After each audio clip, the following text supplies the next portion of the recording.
Welcome to the 2019 Honda Accord Sport. This is the 2-liter turbo with, yes, the 6-speed manual transmission. Can you believe Honda's still offering manual transmissions in their Accord? Nobody else is, and here they are doing it. What is this car? Is this the grown-up Civic Type R? Is this the Civic Type R in a suit?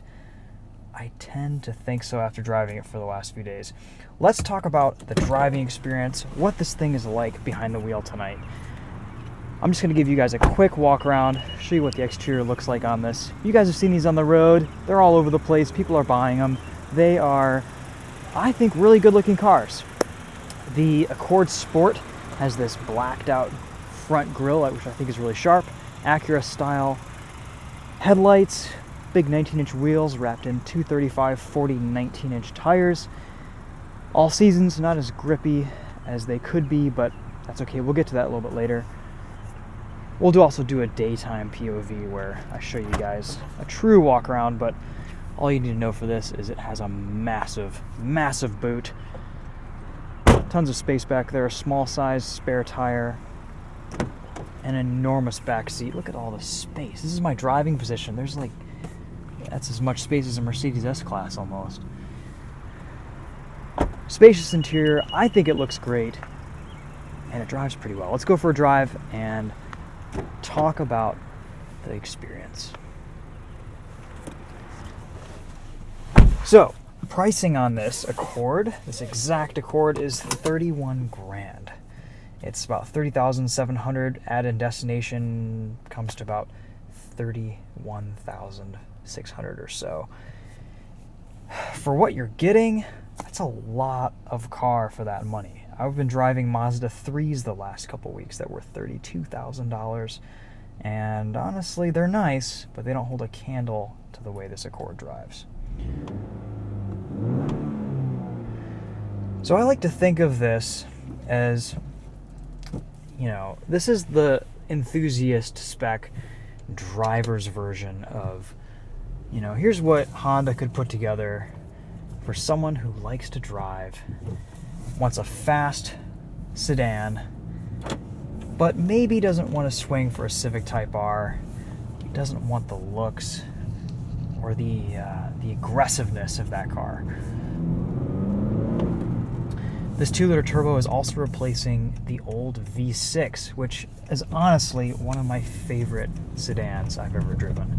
There's no more coupe, so we're getting this, and honestly, this is a pretty darn good compromise in my opinion.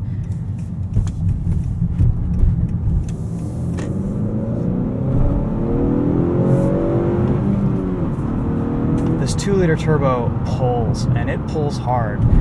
There's just a half a second of turbo lag, but once that's over with, you just rock it out of corners. A little bit of a rev limiter there. I mean, it's more than fast enough for your needs on the street.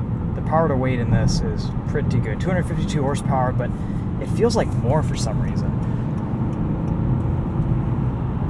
Plenty of torque in high gears. You'll be cruising in this on the highway, getting 32 miles to the gallon, about 22 in the city. I've been doing a little bit better than that, getting about 28, 29 in the combined cycle while beating on it this week, which is pretty impressive, all things considered. Great visibility from this cabin, a nice low sloping hood, great side visibility when you're changing lanes. Practically, it's a great car. There's amazing safety features in here, really great tech. Let's talk a little bit about the handling. Nice sharp handling, pretty flat around the corners. Neutral, not terribly adjustable. I mean, this is a pretty long wheelbase front-wheel drive car. And there isn't as much grip from the all-seasons as I would like, but that's a pretty easy fix with some stickier summer tires. No problem breaking the tires loose. There's a little bit of wheel hop on launches sometimes, but the boost is progressive and usually eliminates that if you're careful with your throttle application. No limited slip differential in this Accord Sport. If you want that, you're going to have to get a Civic Type R or a Civic Si. Let's talk about the manual transmission. That's probably the biggest question that I had in my mind when I first got into this car. So here's what I'm going to say. It's not Honda's best work, but it's a damn good manual. It's a fun transmission to drive. It's enjoyable.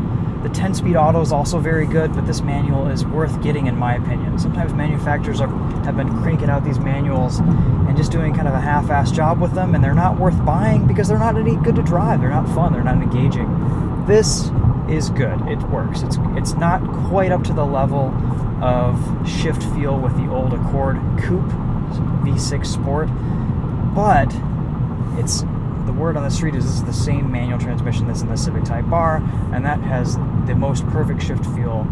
And I'm sure you can do some aftermarket short shift kit or something that would make this feel really, really, really sharp. The throws are long, but they're appropriate for what this car is. There's no massive amounts of rev hang or anything here. For being a comfortable, grown-up, luxurious sedan that this is, everything is tuned very nicely. This isn't a sports car. It's a Honda Accord, but it's sporty, it's fast, and it definitely doesn't disappoint in the performance aspect. But where it really shines is just in the daily commute, the daily grind. I've been driving this all week. I've put about 170 miles on it. It's been incredibly comfortable, even on these 19-inch wheels. It rides great. It's not too loud or crashing over bumps.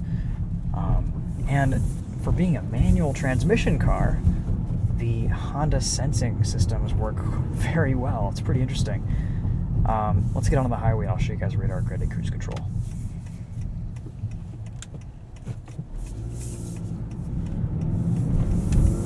There's a lightness and an effortlessness to this car. And the way it pulls you out in second gear to all of your inputs, everything is very light and easy to press. In the daytime review, we're going to go over interior materials, quality, fit, finish, Apple CarPlay, the sound system, all that good stuff. I would say, I haven't really driven a Honda Accord that I've been disappointed with. The 1.5 liter turbo, same stuff, just a little bit more diluted. The Accord Hybrid was really impressive. The 10-speed 2-liter Sport is really impressive. You kind of can't go wrong with this car. And in my opinion, overall, it's a lot more fun to drive and a lot more of a cohesive package than the Camry.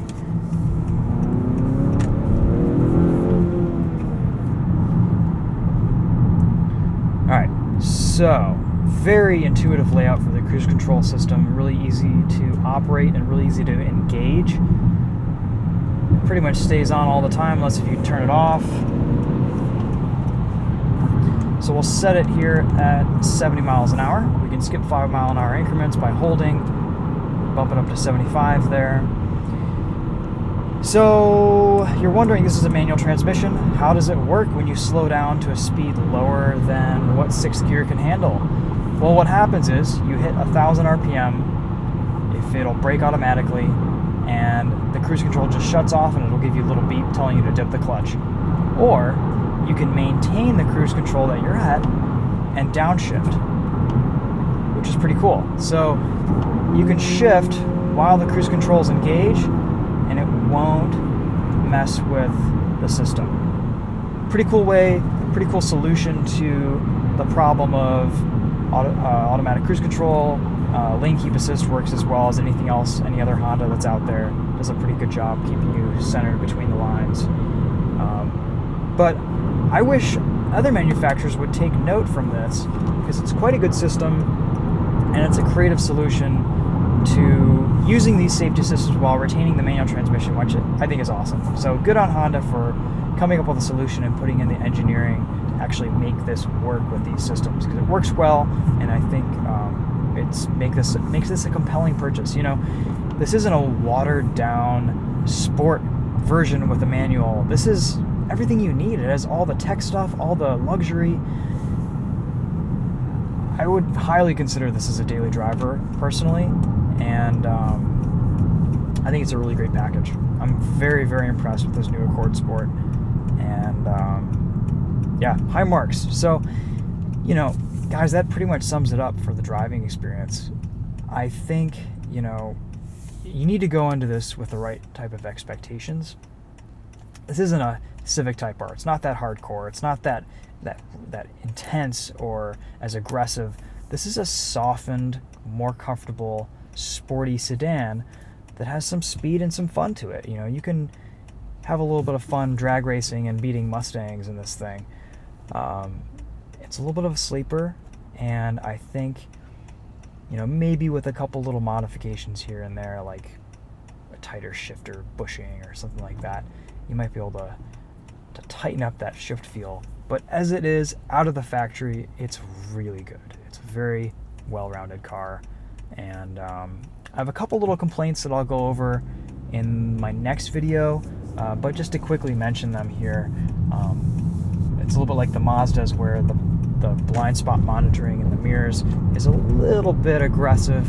You've passed a car, you put your signal on, and they're out of your view, your sight lines, and it gives you a little beep. You can turn the beeps off. It's not a big deal. The infotainment's decent. It's a little bit cumbersome to navigate sometimes, but it's a big improvement over what Honda was doing before. All the buttons and knobs and ergonomics in here are fantastic. Everything is laid out really well. The materials are awesome. This car feels like it's going to last a long time. And for the price, honestly, gosh, what else is there out there that offers this much car with this much performance and features at this price range? There isn't a whole lot. So that right there for me is a pretty big selling point on this Accord. Personally, one of the minuses for me is that it's a little bit long, it's a little bit big, but all sedans are. My garage is a little bit shorter than I would like, and it'd be a little bit more difficult to fit than I would care to admit, but maybe I'll just have to expand the garage someday, and this could be a very close contender for our next vehicle.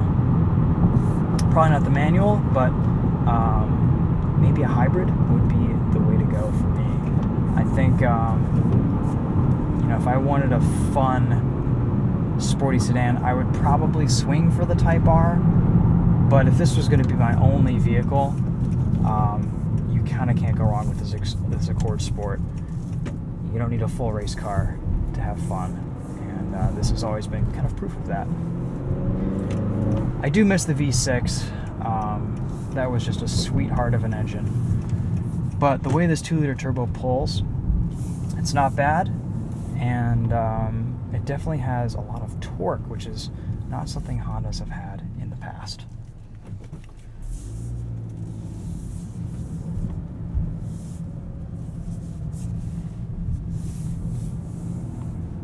Alright guys, well, let's wrap it up there. That's about all I have to say. Thanks for watching. Hope you enjoyed this night drive. As you could probably see from the video, headlights are pretty good too. I mean, what car has crappy headlights these days? I think the only vehicle that I've seen with less than acceptable headlights is maybe like the Colorado ZR2 or something, or there's a few cars out there, but everything looks pretty good. And with these being inspired by the Acura headlights, you kind of can't go wrong.